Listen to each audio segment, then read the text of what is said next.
Good day to you. It's Take Two with Jerry and Debbie, and we're going to do a little bit of talking today, but Debbie and I, as always, would rather do the majority of listening to you, your takes, your insights, your wisdom, especially on our topic today. We're going to be discussing managing teenagers in today's culture, society, world.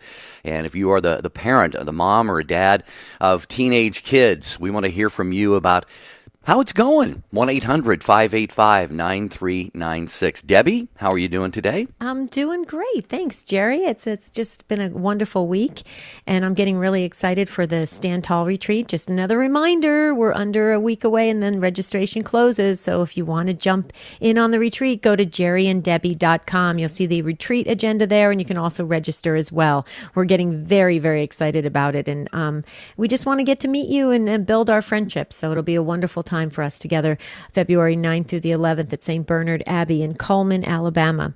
Okay, so Jerry, come on, let's face it. Babies are precious. Children are adorable. And then, oh my goodness, sometimes you get to those teenage years and they can be, well, did these adjectives maybe describe your teenagers? Uncontrollable, difficult, wayward, unruly, disorderly. Well, you know, we've all been there. And so let's talk about that. Like Jerry said, it's managing your teenagers today. That's the topic on Take Two with Jerry and Debbie. We do need to hear your advice on this. So if you have some great practices in your household that has worked with your teenagers and it's been a quite enjoyable experience to go through those ages, then please let us know. 1-800-585-9396. Jerry, you don't look like you were a difficult teen, were you? What was that chuckle about? Well, I don't know if I can answer that. I'm sure I gave my mom plenty of headaches, but you know, you'd have to ask her. We got to wait till we get to heaven to ask her about that. But right. Yeah, and you know, we'd love to hear from you as well. Maybe you've got teens that are just exemplary. You know, you're kind of, you know, scratching your head. You're looking around at some of the other teens that your peers and colleagues and friends and family members are raising, and you're going, boy, my kids don't seem to exhibit some of those, adjectives that Debbie just said. Maybe they're well-behaved or virtuous or prayerful.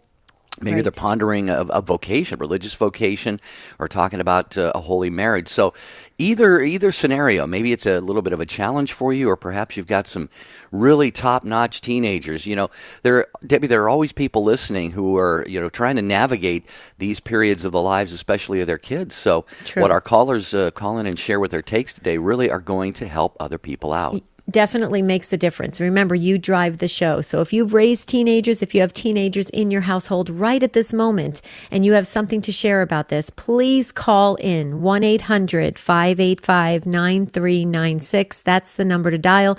You'll be placed on hold so you can listen to the show live, and you'll just kind of be put in right at the appropriate time so you can just continue the discussion. You won't miss anything. So don't sit this out. Please participate. 1-800-585-9396.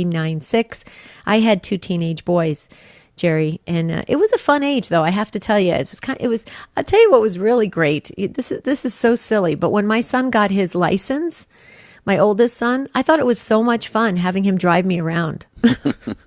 So I could make calls in the car. I felt like, you know, I was being chauffeured around. I would sit in the back seat and he would drive her. I thought it was hilarious. I don't know why, but then that kind of wore off. Well, and that's another question for those of you who are parents of teens. If you have maybe 1 or 2 or more of each, you know, are boys a little bit different than girls, easier, more difficult? Maybe share your wisdom and your own experience on that. And then, as Debbie said, you know, there are those milestones that our young people, our teenagers are so excited about achieving, getting their driver's license, maybe reaching adult age of 18 and being able to get out of the house, or, you know, graduation from high school, or just the different milestones and achievements in life. And how are those maybe celebrated in your life? And have you really seen your kids grow, you know? And also, Debbie, you asked me, if I was kind of a wild teenager, and, you know, I really wasn't sure how to answer that, but How, dear listeners, has sort of the teenage time period in life changed, maybe from when you were a teenager and now you're looking at, we've got social media and technology and gadgets and so many other things. So maybe you thought you knew what it was going to be like to raise teens based on your own experience, but perhaps that's been a little bit different. So anyway, lots of angles we can take on this at 1-800-585-9396. Get on board while those phone lines are not yet completely full. Well, you didn't ask me, but I'll tell you anyway. I've shared this before on the show. You were? Okay, good. You mean yes, how you were as a teen? Yes. Yeah, I was going to ask you. We were, all six of us were really good teenagers because we had a dad who was he was 6 foot tall, big guy, big Italian guy, and he would just scare you with the look. And I'll tell you what, we never did anything. We were like perfect little angels because I sure didn't want him waiting at the door, because he would always answer the door if we were home late or anything. He'd answer the door, and you couldn't get through the door, the width of the door frame, because he would just block it, and there was just no way. So actually, we were feared into being really good, but it worked. Well, I was going to say whatever it takes. So again, phone line. We've got a couple lines still open. We're going to get ready to take a quick pause and then get to James in Pensacola, Florida. But again, here's the number. It's 1-800-585-9396. Are your teens, are they responsive? Are they, are they relatively obedient and well behaved and so forth? How do you balance that? Them wanting to achieve independence and still realizing that you're still forming them. You're still really responsible for their growth in virtue and holiness and character and all of that. So again, the number is 1-800-585-9396. And it's hard. It really is hard to raise kids these days. And, let's all face it. There's been times we've all want to just pull our hair out. We don't know what to do. We can't get this child to kind of conform to the household rules. We've all been there, you guys. So we're not going to be calling each other out. We're all supporting one another. That's what Take Two is all about. 1-800-585-9396. When we come back, we're going right to the phones.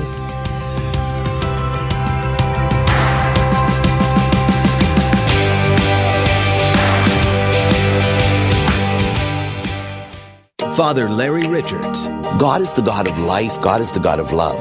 So when we conform our life to His life and His will, it's always life-giving. Always. The leading Catholic voices are on EWTN Radio. Renew your faith, renew your spirit, and receive the most precious gift of time with our Lord. Stand Tall, an unforgettable retreat, is coming to the St. Bernard Abbey in Cullman, Alabama, February 9th through 11th. Join Take Two's own Jerry Usher and Debbie Georgianni for a spirit-filled weekend, including a visit to the Shrine of the Most Blessed Sacrament, Mass with the Benedictine monks, an evening campfire celebration, and talks by Jerry and Debbie. Space is limited, so register today at jerryanddebbie.com. Being part of EWTN Media Missionaries is a perfect way to help us fulfill our calling from Christ to make disciples of all nations. Visit EWTNmissionaries.com and join us in sharing the eternal word with the world. Living the Beatitudes with Father Bjorn. Blessed are those who are persecuted for righteousness' sake, for theirs is the kingdom of heaven. If you're on a football team, you don't want to just run up and down the field holding the ball and never cross into the end zone and get a touchdown. If you're on vacation, you don't want to drive all the way to Orlando and then never enter into the Magic Kingdom. We want to reach our goal, but there are a lot of obstacles, discouragement, and challenges along the way. Jesus' voice is the one calling us to say yes to Him, to live the life that He is calling us to live. We have to choose one way or the other, choose Him or not. But if we choose Him, we will be opposed. We're going to have people challenge what we believe or call us crazy. But Jesus doesn't just say, come follow me, to follow a beatitude. He's calling us to be like Himself. He is the Beatitudes. He doesn't just say, do what I say. He says, come follow me. He's with us every step of the way, transforming our weakness into strength. Blessed are those who are persecuted for righteousness' sake, for theirs is the kingdom of heaven. EWTN. Live truth. Live Catholic.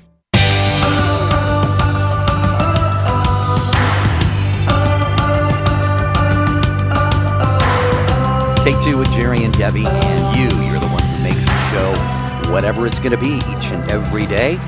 noon Eastern time, and then replay actually at midnight Eastern. So if you or anybody that you know isn't able to catch part or all of the show at this live time, Debbie and I are back with you late at night if you're a night owl or just getting ready for bed on the West Coast.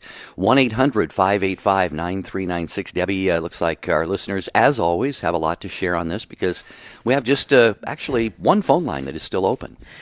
And probably not for long because Not you guys for are long, going to you guys are going to dial 1-800-585-9396. Okay, James got our first up award. Hi, James in Pensacola, Florida, listening on Guadalupe Radio Network. Hi, James. Other James. Okay, go ahead. Did I get the wrong James? No, I think, got the right James. Pensacola was first. Okay. Yep. I have a Hi, James. comment to share that has to do with having been a teenager and raised teenagers. It's hard for all parties concerned. The key for me was going beyond the nuclear family, which I think it's true. It takes more than just parents to raise a child. It takes a community. There were aunts and uncles around and people I could talk to who would, at least on the surface, be non-judgmental and do sort of what active listening is. But let me reflect on what I was saying myself and give a little subtle guidance here and there. Like, well, you know, when I was your age, I really had a problem too. You may not get that from parents. It's important to bring others into the raising of adolescents. I like that, James. I was a youth minister for many, many years, and I would agree with that. I think it takes a whole community, including youth ministers and the parish community and relatives and extended family. And I would agree with that because the teens are going through a lot. They're facing a lot. Sometimes they feel comfortable sharing their things with their parents. Sometimes they feel better sharing it at their in their parish community, sometimes with relatives. So I think for them to kind of navigate through those years and go into adulthood, having a lot of support around them that you said, I like how you said that was non-judgmental. I agree. I think that's very healthy. And so that's wise wisdom, James. I love that. Thank you very, very much. What do you think, Jerry? No, I agree wholeheartedly because, like you said, kids are going to respond and open up a little bit differently to different groups. I think, I'm sure James implied in what you said, and Debbie in what you replied to, would be just simply that parents need to make sure that that reinforcement is healthy and strong and leading them in a good direction as well. Because, you know, parents, I've never had kids, but I can only imagine, especially in today's age, parents cannot be too careful, you know, about the influence that their kids are getting. I don't know. What do you think, James, about what I tagged on there? I think if an adolescent goes to a parent with a problem that may somewhat shock the parent as to the reality of this child's life and what they're encountering and their fears and concerns and their thoughts, there's going to be a reaction that is emotionally heavy and has to deal with an emotional background of parenting that kind of keeps the parent from being able to simply guide without trying to control. It is control that adolescents cannot accept. So the aunt, the uncle, the lay minister, the neighbor, someone who cares about that child and is not going to lead them wrong, to be a resource for that person to let's chat. What's going on in your life lately? Right. Might be surprised what they'll say. Yeah, that's true, though, James. And you know what else that's very interesting is a lot of times teenagers don't want to open up because of a lot of fear of what they may encounter. And so it is wonderful when you do get them to really share what's on their minds and their hearts. And you learn a lot because you're right. You see what they're going through, and times have changed dramatically. And they're going through a lot at a much earlier age. So, James, that's excellent. Thank you so much for caring so much about the Take Two family that you wanted to impart that to us today. I took a lot of notes from what you said, James, and we really appreciate it. God bless you, James. Have a great day. Rebecca is next. She's listening in Nashville, Tennessee on the EWTN app. Rebecca, we want to hear your wisdom on this on Take Two with Jerry and Debbie. Welcome. Hi, how are you guys doing? Good, Rebecca. How are you? Good. I don't know if I have wisdom, but I have 13-year-old twin girls, and it's always a struggle, trying to teach them to live for God rather than society and following the trends and everything. And one is very defiant, won't do anything. Will do the opposite I tell her to do. And the other one is a leader. However, she always follows her defiant sister when it's between the two of them. So that's what I'm struggling with them going into high school next year. Wow. Rebecca, do they have a good youth group that they can go to? Well, yes, and I'm actually one of the teachers that teach on Sunday nights. They go every week. They're really good at school.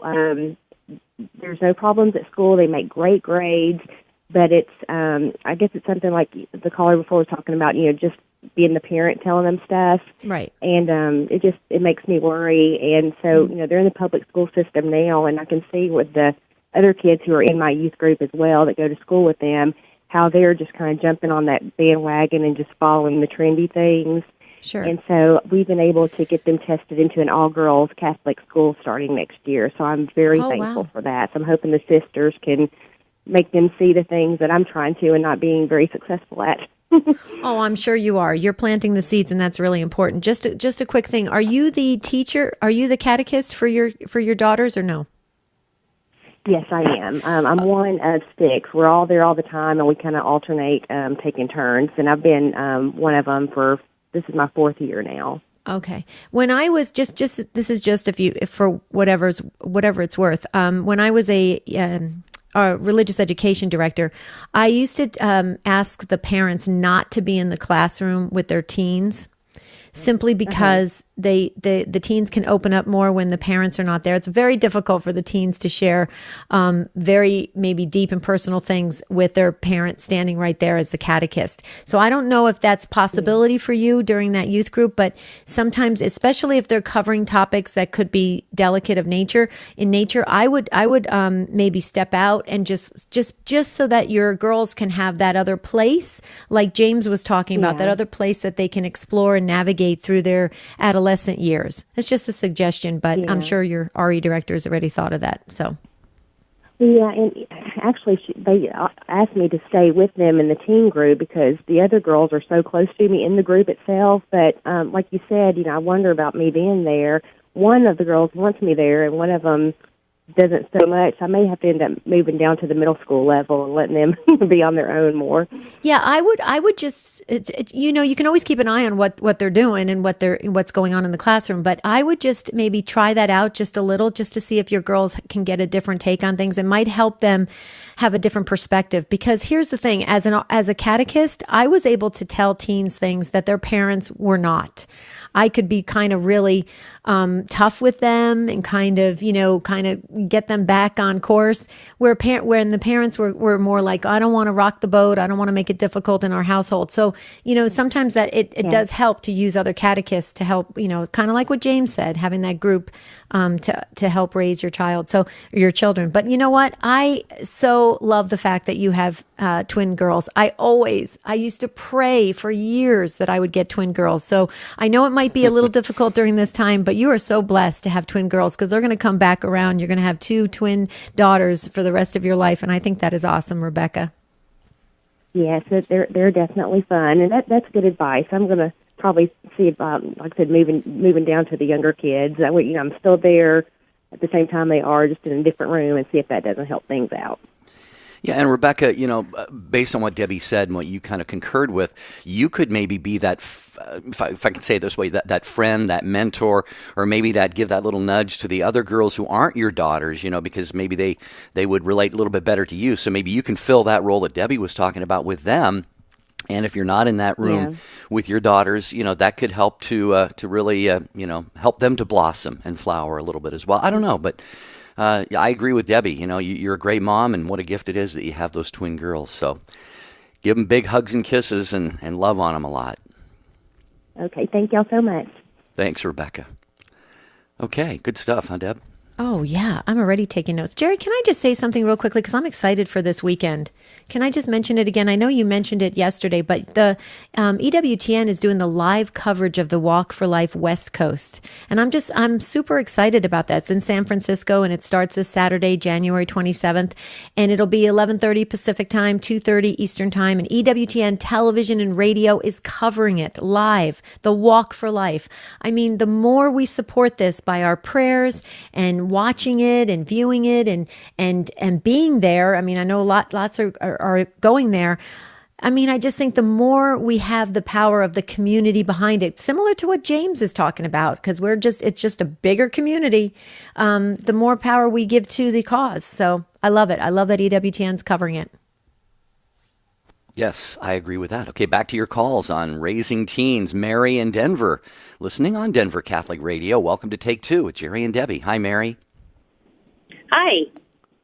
So, what can we learn from you about this? Thank you for taking my call. Sure.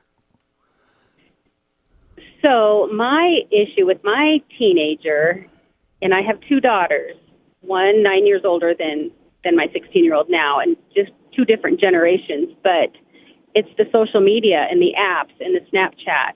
And I just recently put a tracker on her phone because she just started driving, and it's called Life 360, and it basically just tells me when she's on her way home and how fast she's going and what route she takes. And she's so offended and thinks I'm invading her life, basically.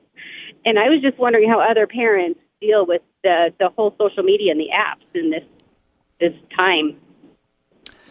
I would be very interested in that too, and if there are other parents who utilize services like this, please join the discussion here. But Mary, I would say, this is you used the phrase. I think you said, she feels like you've invaded her life. In a sense, you have, but you have that right to do that. And technology gives us these abilities to keep better track of our kids. I remember when I was a teenager, our mother might not know where we were for hours or the whole day or whatever, and so I don't know. I don't know how I don't know how I would feel about it. But the thing is, and I don't know how you get this through, Debbie. Maybe you've got some thoughts. But Mary, you're doing this because you love her and care for her. And Debbie, I think this is the element that kids sometimes aren't really able to easily grasp, simply because they want that independence, they want that freedom, and they do feel invaded and sort of violated in a sense.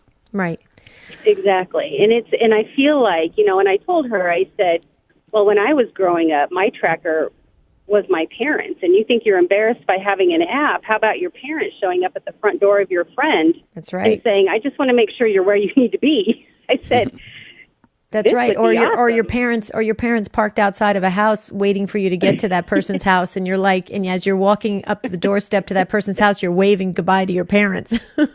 Because they've been sitting outside. Yeah. Well, Mary, here's the thing. Those apps, like Jerry said, yes, she's offended because she wants you to trust her and everything, and that's understandable. But here's the thing: if you somehow constantly communicate it to her that it is for her protection, because you don't want her to be hurt. That's how precious she is. And let me share with you something. In youth groups, there's a lot of youth groups that run the videos of texting and driving and doing all sorts of crazy things while you're driving. We used to scare the heck out of teens, and rightly so, because if you don't... we've done that, and she's seen all of that, and she's been in youth group, and I feel like it's effective briefly, but then it's like it's gone. Right. And this, I'm this and I'm driving, I've got all this independence, and she's a good kid. I mean, she's very involved. She's involved in youth group. She's involved in student council and school and sports. And she's a good kid. But like you said, for safety reasons, I like knowing, what highway she's on. The thing about GPS and social media and all this stuff, she doesn't know one single street name because... Right. So, well, Mary, so she doesn't have to pay attention. Right. Mary, let me ask you this question. Would your daughter like you to be sitting there, very nervous, fidgeting, biting your nails, being worried, pacing up and down the floor, wondering when she's going to get home safely? Would that bother her if she knew that? I'm going to say no. Really? Okay. Okay. Well, the thing is, though, that sometimes these teens don't realize the effects they're having. See, they're in their own world because they're growing up and everything's an adventure. Everything's new to them. And sometimes if they just know that on our end, it's not so much a control thing, we are genuinely worried. We are beside ourselves worried. And I used to say that to my son all the time. I used to say, do you want me at the door, just staring at the door for hours? Because it's going to drive me crazy. And he's like, no, Mom, I don't. Okay, I'll call you then because I don't want you worrying. So sometimes you do have to constantly remind them. But I'll tell you what, you're not alone. This is the only thing I want to say to you. I have tons of friends that have all those trackers and all those apps and everything. I have a girlfriend that it's hilarious. Every time I'm with her, something beeps on her phone and she's like, oh, my son just opened the front door. Oh, my son just went in the car. I said, how do you know all this? She goes, the modern technology. So you're not alone, Mary. You're with all the other parents. Maybe the other parents just aren't fessing up to it. Thank you, Mary. Have a blessed day. We appreciate your participation in Take Two with Jerry and Debbie on EWTN Radio. Marcia, Shelley, Jennifer, and the others, we're going to get to you here in just a moment. I can remember all those times I made my mom worry a lot. She'd be up, pacing the floor, basically her hand on the doorknob, waiting for me to get home from all those late-night goofy things I used to do. So it's a teenage thing sometimes. 800-585-9396. Grab that open phone line. Join the conversation.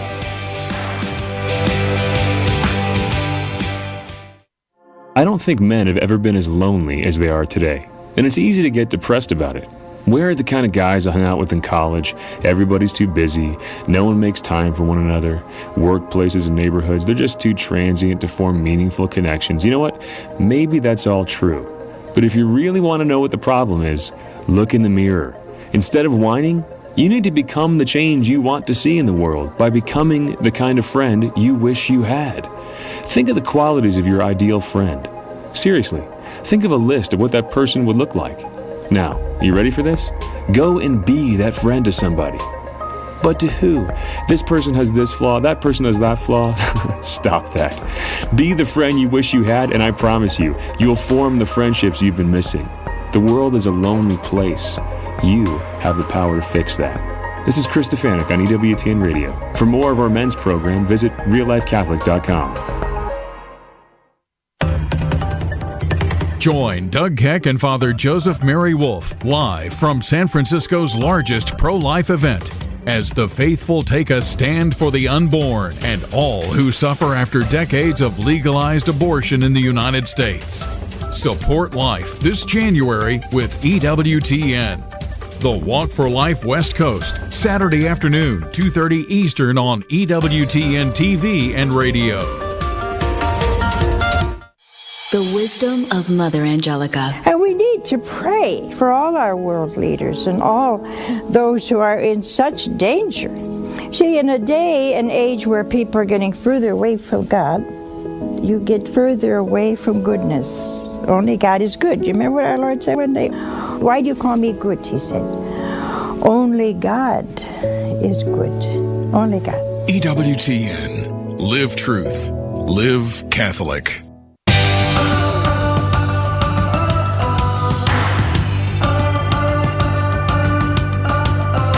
We're talking today about managing your teenagers on Take Two with Jerry and Debbie. Lots of good calls, lots of great experience and wisdom being imparted, so make sure you stay tuned in the whole entire hour. Jerry, I just wanted to address real quickly Mary back in Denver. Mary, if you're still listening in Denver, Colorado, one other thing I wanted to share. We all have our techniques as parents. Now we get to use technology as a technique. Back when I was raising the kids, I had friends at various parts of our town, and I would literally call my friend and I'd say, do you see my son driving up the street? Yep, I recognize the car. Yep, I see the license plate. Okay, did he make it to his job? Yes, he did. Okay, that's how we did it. We did it with phone calls. Now we're doing it with apps and all this technology. So it hasn't really changed. Parents are always worried about their kids. Look, Jerry's mom was worried about Jerry, and Jerry, you turned out rather well. Ostensibly, yes. But I love that, Debbie. That's kind of a primitive sort of technology, GPS type of tracking that you and many other parents used to use too. Right. So, yeah, I love that. So we're not alone. Yeah, back to your calls. We want to hear more of what you have to say. Marcia in Fort Wayne, listening on Redeemer Radio. Welcome to Take Two with Jerry and Debbie. Hi, Marcia. What do you have to share with us on this topic? Hi. I adopted 2 children when they were young, and one was 14 months old. My daughter was 14 months old. My son was he was a foster child at first, and we had him for 6.5 years, and then we were able to adopt him. And they always knew they were adopted. We didn't want to lie to them and keep it a secret that they were adopted. But when they found out when they were teenagers, then they started going through our closets and our drawers and looking for any kind of information that would guide them to their birth parents. And what they found out was they did find information about their birth parents, and they contacted them. We wanted to wait till they were 18, but they did it when they were 16. And what they found out was that the grass is not greener on the other side of the fence. Meaning that they thought discovering their original parents and birth family might have been better than the situation you were giving them. Is that what you're, when you say exactly? Yeah. Okay. Right. Yeah. So go ahead. Exactly. I didn't mean to interrupt you, Marcia. No, that's okay. Oh, and I should thank you for taking my call. Yeah. Absolutely, Debbie. Go ahead, Marcia. I am. We tried to raise them in a Presbyterian church, and there wasn't a youth group there, and so they quit going. They refused to go. I am now in RCIA, and have invited them to come to Mass with me, but they don't want to have anything to do with that either. So I'd like to take my grandchildren to Mass. I've been wearing my crucifix and my medals, and they've been asking about those, and so they're curious. Right. So I'd like to take it one step more, but my daughter won't let me. My son has just a 2-month-old, so my daughter has older children. 11. He'll turn 11 in March. 11 is the oldest. Right. Then it's the 6-year-old and the 3-year-old that have been asking about my crucifix and my medals. Nice. Well, because they're at that beautiful age of curiosity. One quick thing: will your children come? I'm assuming you're coming into the church at the Easter Vigil. Am I correct? Well, we have to go through a tribunal system right now because this is a second marriage for my husband and I. Okay.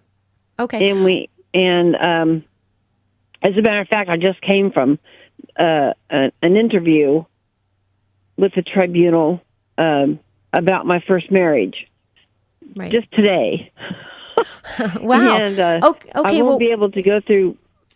I can go through RCIA, but it's going to take about a year before I can start taking the sacraments and stuff. Gotcha. Okay. So here's the thing, Marcia. First of all, congratulations going through the process. I mean, what a great time for you. And what's really wonderful is that your children are going to see the transformation in you. And the one thing I would ask is when you have that beautiful Mass, when you can receive the sacraments, ask your children just to be there for so that they can participate with you in the sense that they can be excited for you. And I'm sure you'll probably have a celebration afterwards or something like that, and then just be the wonderful, beautiful Catholic that you want to be, and let your children experience that from you, because that's the best way, I believe, that your children are going to come around. The grandchildren being curious, if your children are okay with you sharing some of the things that you have, like the crucifix, and I'm sure you're probably going to get rosaries and stuff like that. Yeah, absolutely introduce that to your grandchildren.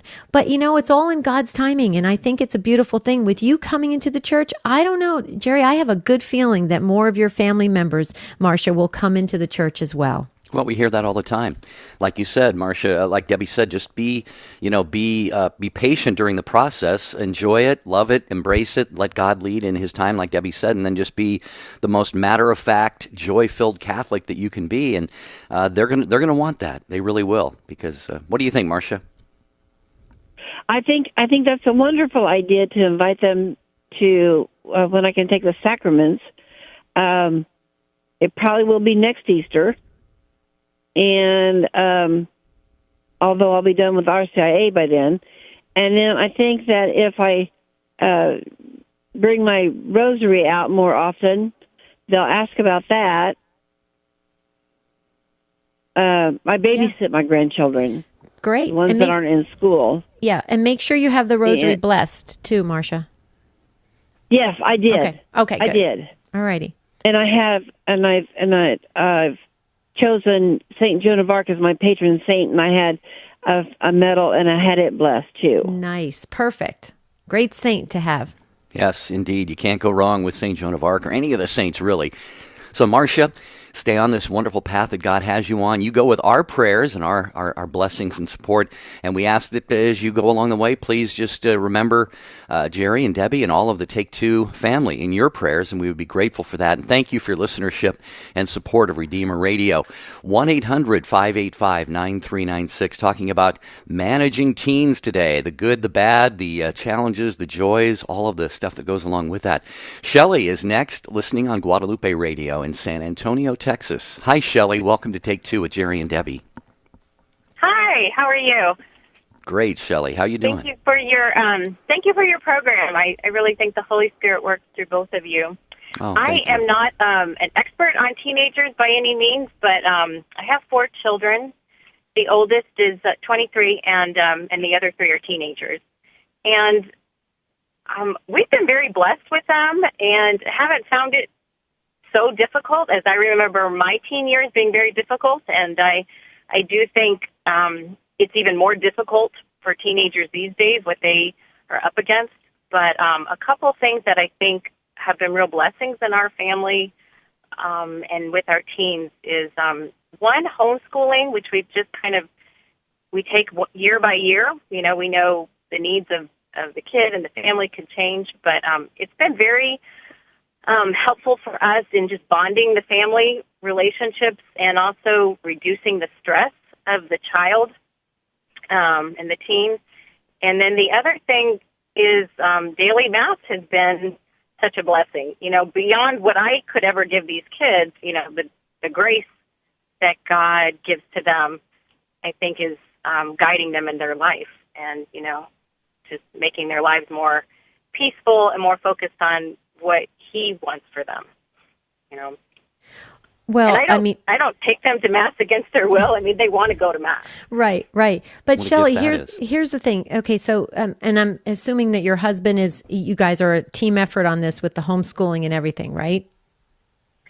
Yes, he's kind of administrative. Okay. He's behind it all the way, but okay, perfect. So here's the thing that I used to always say when I was in youth ministry. Okay, when you have that home unit that is supportive of homeschooling and, like you said, daily Mass, I'm sure daily prayers, you know, all the things that make us Catholic. Okay, that is that one added blessed level of protection. Okay.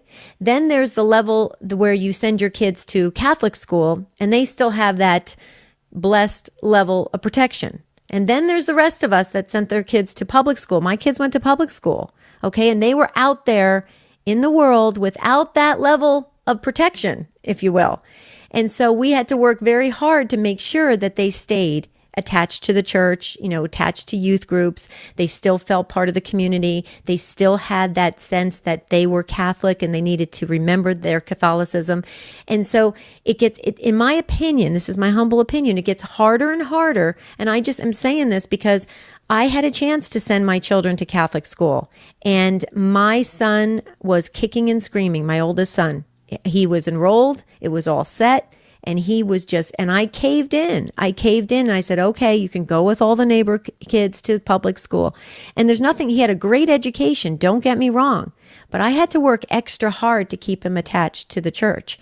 And that's that one, it gets tougher and tougher. So I just want to say that I really feel that what you did, making that commitment to keep Catholicism in your home and in the practice and weaved into their academic life, I think is beautiful. And I think that helps them. It gives them that sense, that foundation to build upon.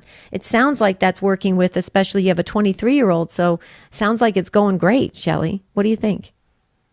Yeah, no, I think you said it very well when you said, how hard you had to work. And that's what I've always felt is, some people tell me like, oh, homeschooling must be so hard. But, I think, well, I think it's easier than sending them to school and then trying to kind of like do damage control or try to, Right. work with that, so. True, very true. I know not everybody can do it, everybody's circumstances are a little different. It's just been a blessing for us. Yeah, and just all I can add to what Debbie said, Shelley, and what you've shared already is just, the wonderful understanding that I'm hearing come from your heart that, your kids are yours in one sense, but they're God's in another sense as well. And every child as they grow up is going to be different and unique, and God's going to work differently in their lives. And so I've always said, parenting has got to be, I've never been a parent, but it has to be this real delicate balancing act between wanting to kind of have your hands on them in every way that you can, and also at the same time holding on to them loosely enough to allow God and His grace to work in their lives. So it sounds like you and your family have reached a really, really good place in that regard.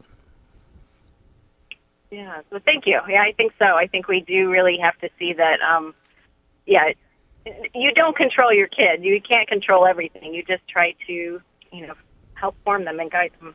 That's right. Good stuff, huh, Debbie? Oh, I'm loving it. I am loving it. Every time we do these topics about teenagers or adolescents, it makes me want to go back into youth ministry. I love it. Isn't it? Well, you worked in youth ministry, didn't you, when you were in seminary training? I did, yeah. As a matter of fact, confirmation, taught the confirmation classes and did some retreats and other stuff like that. Yeah, it was a lot of fun. I know. It's a blast. Hey, real quickly, are you going to tell folks? Yeah, I just want to mention that, we talk a lot about the beauty of Catholic radio. We encourage you to support your local station. If you're listening on one of the apps or online or anything and you feel like, hey, I'd love to be able to drive around in my area or have a radio on in my house or my bedroom or bathroom or whatever and listen to Catholic radio, but we don't have a station in our area. Well, a lot of people, in fact, I would say the majority of people starting Catholic radio stations around the country don't have, say, a media background, but are very, very devout and passionate and just simply want to evangelize and sort of open the door to the voice of the Catholic faith in their community. And EWTN is perfectly set up to help you do that. So if there is no Catholic radio station where you live, that is not insurmountable. Get a hold of Jack Williams at 205-795-5756. 205-795-5756. And the good folks at our flagship network, EWTN, can give you a hand. Maybe getting a Catholic radio station started where you live. I think it would be cool to start a Catholic radio station. I think that would be so much fun. I mean, we work to help raise funds for Catholic radio stations, Jerry, and you can just see the passion in the folks' eyes when they are, watching people, the community come alive and be aware that they have Catholic radio. It's a great feeling. Thanks again, Shelley, for that wonderful call in San Antonio, Texas. We really appreciate your call. And Jennifer is up next in Indiana, listening on Redeemer Radio. Hi, Jennifer. Welcome to Take Two with Jerry and Debbie. Hi there. Thanks for taking my call. You're welcome. I am a mother of a teenager. She's a junior in high school right now, my oldest of 5 children, my husband and I. And I think what kind of gives me a little bit of a unique perspective is that I was a teenage single mother myself with this daughter of mine. So understanding and kind of reflecting on what things I went through and what kind of a relationship I had with my parents has certainly influenced the mother that I am today. Of course, actually, I being in the church now is of course what really grounds our family and gives us that foundation. I didn't grow up in the church. I was a convert in college. after I had my daughter. My husband and I got married during that time. We converted actually together. But something, two things in particular that I think dramatically influence and really help kind of cultivate this relationship with this teenager and being a new grounds a parent of teenager, her being our oldest, of course, is really communication and trust. I am completely honest with her, my husband and I both. And in fact, it's funny, the reason I felt so compelled to call is because we just had a scenario this last week where this was our conversation around the table. And she's a great girl. She's a wonderful student. She loves Christ. She wants to follow the church and has a passion and a vigor for that. So I'm very blessed. She's still a teenager, and she still experiences those things that teenagers do. And she is attending a public school, so she has those influences. But the conversation went something like this. I told her, I do not have, unfortunately, in the Bible, Jesus doesn't tell me exactly what to do with a teenager and all these guidelines and a script to follow, which is ironic because she's very much into plays and musicals. But he does tell me that I have to guide you and I have to direct you. And so I will always be communicative with you. I will always bring to the table something that I see needs to be addressed. I will never keep my mouth shut because that is not what Jesus tells me to do when raising a child. So she really respects that and really responds to that. But being just completely honest about where I've been, what I've been through, and I think, again, that lack of communication and guidance was probably something that I was missing. And so that's something that's very important for my husband and I with our daughter. Well, No. Jennifer, sharing the bond that you have with your daughter, your oldest daughter, it's unbreakable. You can tell, and you can hear it in your voice. You're very attached to your oldest child, and rightly so. And I think it's wonderful. It sounds like she's got a great support system around her. She's doing well in school. You have great communication lines open, and that's awesome. My sister raised my niece as a single mom, and I'll tell you what. My niece is so joined at the hip with my sister, and now my niece is having children, and my sister is right there. And I didn't know if you I don't know if you were a single mom or you got married. I'm not sure, but I think you said you were, Jennifer. Weren't you pregnant with this oldest daughter? And then got married. And you're right. Okay. It's extremely unique because yes, we are friends. We absolutely are because I wasn't very old when I had her, and it kind of gives a different perspective. Exactly. But that is something that I constantly remind her of. I have to remind myself of that I am friend and I am mother. Her mom, and, yeah. And it's something that she does now. I think that she understands and appreciates, but also that trust that I've not withheld from her, right. In that way. So. Well, the firstborns, that you have a great, incredible bond with them. They say that parents, they can expand their love for as many children. You have 5 children, so you've expanded your love for those 5 children. But that first one, you have that incredible bond with, and I think you've got a great thing going with the beautiful communication. She's doing well. I mean, God bless you. I just hope she, continues on that path, and she stays in love, hopefully, with the church, and God's gifts will just shine right through her, and you get to celebrate with her because you're kind of almost close enough in age where you can really celebrate. It's really exciting. But you are her mom, and you're a great mom. So thank you, Jennifer, for that. We need to hear those wonderful stories. Yeah, and I think it's beautiful, Jennifer, what you and a lot of parents do. A lot of parents think they maybe have to hide some of the things that are in their own past from their kids so as to not give their kids ideas or suggestions or influence them in a negative way. But I think it can sometimes work the opposite, and it sounds like it has with you. You've been very vulnerable in sharing, the fact that you had this, your daughter when you were a teenager yourself. And, that's a beautiful gift from God, and you've shared that with her. And so I think that helps to, break down maybe some walls that might otherwise be up there between parent and teen, and make her more receptive to what you do want to, the care and concern that you have for her and the rest of your kids. So thanks, Jennifer. Appreciate that so very much. So we're running out of time. Turn the corner here. We'll try and get to Jim and Austin. Jim and Austin. Jim is in Panama City, Florida, listening on the Simple Radio app. Jim, welcome to Take Two with Jerry and Debbie. How are you, sir? Hello. Hi, Jim. I had to take the speaker off. Good morning.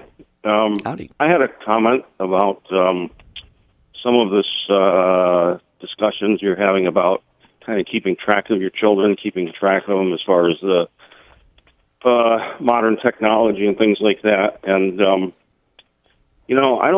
I think that when people start getting in the habit of doing that, or when they, if you're doing that too much, you're not really relying on the trust of God, trusting in God to watch out for your children. And I realize that if they've given you a reason to mistrust them, then that needs more sense of, sort of keeping track of them. But I think that, I realize whoever said this a few calls ago, maybe more figuratively speaking than literally, but, she said talking about being able to track them as they're getting in their car, as they're going down the street, and stuff like that. We're not supposed to worry about everything, and we're supposed to rely on God. And when I think that when people sort of go overboard with that kind of,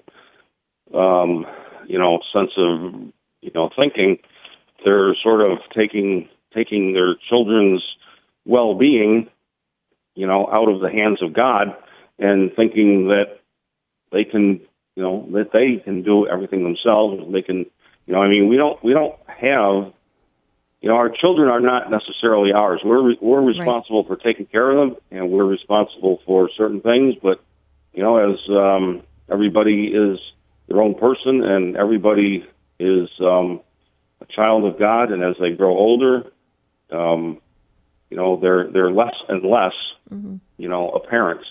And Jim, I'm going to jump in for the sake of time. I apologize, but I think you're really making some good points, and what it comes down to, Jim alluded to this, Debbie, and I think this is really the case. It's got to be a teen by teen decision for parents. Each one is different, each one's unique. Their behavior is going to be different, their disposition, and so like we said earlier, parenting is that tightrope act, between holding on tightly to your kids and holding on loosely enough to understand that they're God's first and kind of on loan to parents, but.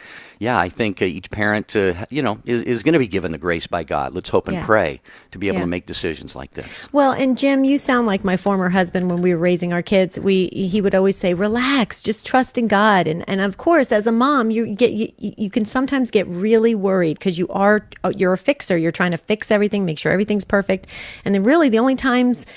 Sometimes moms sleep is when we know everybody's tucked in bed nicely and the doors are locked, and then we go, okay, whew, we can relax, Or when you think they are. Yeah. I can confess of all the times I used to sneak out of the house when Mom thought I was. Did you really? Yeah. Oh, you could never be my son. I couldn't handle it. I would be chasing you down the street.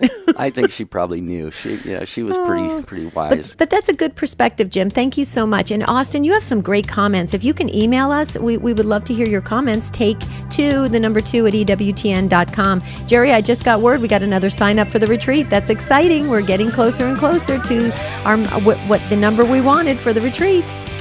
JerryandDebbie.com is where you can get details on that. Sharon from Facebook, we're going to be praying for your son. Got into marijuana. They had to send him to a wilderness camp. He's doing better, but says he plans on leaving the church when he's 18. This has been so heartbreaking. Folks, let's pray for Sharon. And Julie, thank you for your email. I wish we would have gotten time for that, but Debbie, we have come to the near the end of another week, and we have one of our most favorite shows coming up tomorrow. Unscripted, so anything that's on your minds and hearts, call in tomorrow. Until then, have a beautiful and blessed day. See you real soon.